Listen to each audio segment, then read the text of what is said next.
नागपूरमध्ये 17 मार्च रोजी झालेल्या हिंसाचाराचा मुख्य आरोपी फहीम शमीम खान याच्या घरावर बुलडोझर चाललेला आहे। नागपूर महानगरपालिकातर्फे ही जी कारवाई आहे ती केली गेलेली आहे आणि तुम्ही बघू शकता की मागे माझ्या बुलडोझर कारवाई सुरू आहे आणि सध्या फहीम खानच्या घरावर जे आहे बुलडोझर कारवाई सुरू आहे। सोमवारी महाल हंसापुरीत झालेल्या दंगल व जाळपोळीच्या घटनेचा कथित सूत्रधार फहीम खान च्या घरावर अखेर नागपूर महानगरपालिकाचा बुलडोझर चाललेला आहे। यशोधरा नगर येथील संजय बाग कॉलनीतील घरात त्याने अनाधिकृत बांधकाम केल्याची बाब समोर आली होती व मनपा प्रशासनाने त्याला नोटीस बजावली होती। पोलिसांच्या कडेकोट बंदोबस्ताचा फहीम खानच्या घरावर बुलडोझर चालवण्यात आला व अनाधिकृत बांधकाम पाडण्यात आलेले आहे। उत्तर प्रदेशच्या धर्तीवर नागपुरात देखील आता गुन्हेगारांवर बुलडोझरने वचक बसवण्यासाठी हे पाऊल उचलण्यात आल्याने गुन्हेगारांमध्ये खळबळ उडालेली आहे। आपण बघू शकता की सध्या फहीम शमीम खानच्या घरावर जो आहे तो बुलडोझर चालवण्यात आलेला आहे आणि पोलीस प्रशासनातर्फे नागपूर महानगरपालिका प्रशासनातर्फे ही कारवाई जी आहे केलेली आहे। आपण बघू शकता की हा पूर्ण परिसरात पोलिसांचा तगडा बंदोबस्त लागलेला आहे, कुठलीही अनुचित घटना ना हो म्हणून ह्या संपूर्ण परिसरात पोलिसांचा तगडा बंदोबस्त जो आहे तो लागलेला आहे।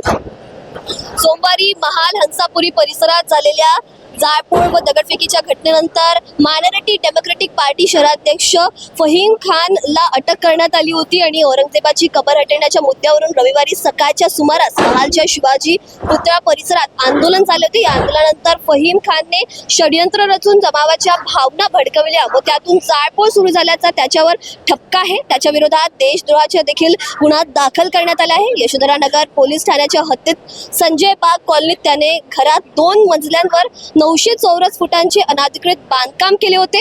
21 मार्च रोजी मनपाने त्याच्या घरी नोटीस पोहोचवले। हे अतिक्रमण तातडीने पाडण्याची कारवाई करण्याचे निर्देश वरिष्ठ पातळीवरून आले होते। सोमवारी सकाळीच मनपाचे पथक तेथे पोहोचले व कारवाईला सुरुवात केली। यावेळी मोठ्या प्रमाणावर पोलीस बंदोबस्त देखील इथे आता तैनात आहे आणि तुम्ही बघू शकता की पोलिसांचा तगडा बंदोबस्त या संपूर्ण परिसरात आहे।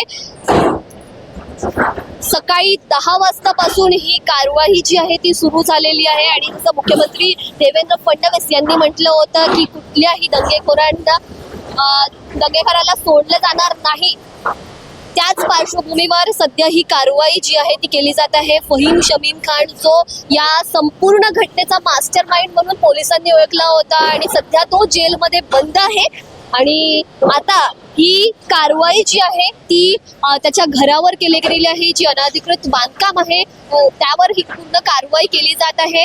सकाळपासूनच इथे पोलिसांचा तगडा बंदोबस्त लागलेला आहे आणि ही कठोर कारवाई केली जात आहे। सकाळी 7 वाजतापासून इथे पोलिसांचा तगडा बंदोबस्त होता आणि 10 वाजतापासून जी ही कारवाई आहे ती सुरू करण्यात आली। त्यानंतर पोलिसांनी संपूर्ण एरियाला सील केलेलं आहे आणि सुरक्षेच्या दृष्टीने सर्व पाऊल पोलीस प्रशासनाकडून उचललेलं आहे। आपण बघू शकता की कशा प्रकारे ही संपूर्ण कारवाई इथे होत आहे। पोलिसांचा तगडा बंदोबस्त आहे। काही घंटे अजून ही कारवाई जी आहे ती सुरू राहणार आहे आणि ज्या प्रकारे मुख्यमंत्री देवेंद्र फडणवीसांनी म्हटलं होतं की दंगेखोरांना सोडण्यात येणार नाही, त्याच प्रकारे आता ही जी कारवाई आहे तुम्ही बघू शकता की कशा प्रकारे केली जात आहे। तर आज नागपूर दंगलीच्या मुख्य आरोपी फहीम शमीम खानच्या घरावर बुलडोझर कारवाई करण्यात आली आहे। काय सांगणार तुम्ही आणि कशा प्रकारे बंदोबस्त केला गेलेला आहे, काय सांगणार जरा पार्श्वभूमी? नागपूर महापालिकेतर्फे या दंगलीतला आरोपी फहीम खान याचं अतिक्रमित घराचा जो भाग आहे तो तोडण्याची कारवाई सुरू आहे। या कारवाईमध्ये बंदोबस्तात 1 DCP 2 ACP त्याचप्रमाणे 15 अधिकारी, साधारणतः 150 कर्मचारी, 2 SRPचे प्लाटून्स आणि 2 RCPचे प्लाटून्स असा बंदोबस्त ठेवलेला आहे। पूर्ण जो आजूबाजूचा परिसर आहे त्यामध्ये पोलिसांचं पेट्रोलिंग सुरू आहे आणि अतिशय शांततेत ही कारवाई त्याचप्रमाणे हा बंदोबस्त सुरू आहे। आणि ही कारवाई कधीपर्यंत चालणार आहे, कधीपर्यंत ही कारवाई चालणार आहे आणि पोलिसांचा बंदोबस्त किती दिवस अजून या परिसरात राहिलेला आहे आणि नागरिकांना आपलं काय आहे?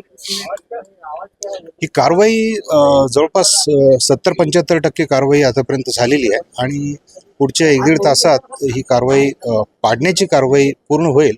नंतर महानगरपालिकेतर्फे तिथला जो ढिगारा आहे ते हटवणं वगैरे त्याला वेळ लागू शकेल, पण आमचा जो बंदोबस्त आहे आज दिवसभर या ठिकाणी राहील, जेणेकरून शांततेला गालबोट लागू नये आणि टप्प्याटप्प्याने हा बंदोबस्त जो आहे शहरातला, पूर्ण शहरातली परिस्थिती पाहून हा बंदोबस्त कमी होईल. आणि नागरिकांना काही काम नागरिकांना मुख्य आव्हान आहे की आपण पाहिलेलं आहे की अफवा पसरल्यामुळे अशा प्रकारच्या दंगली होतात, तेव्हा अफवांवर अजिबात विश्वास ठेवू नये. अफवांचं निराकरण हे पोलिसांना विचारून ते करण्याचा प्रयत्न करावा. अशा अफवा सोशल मीडियावर असतील तर त्याला अजिबात फॉरवर्ड करू नये किंवा त्यावर कुठली टीका टिप्पणी ही करू नये.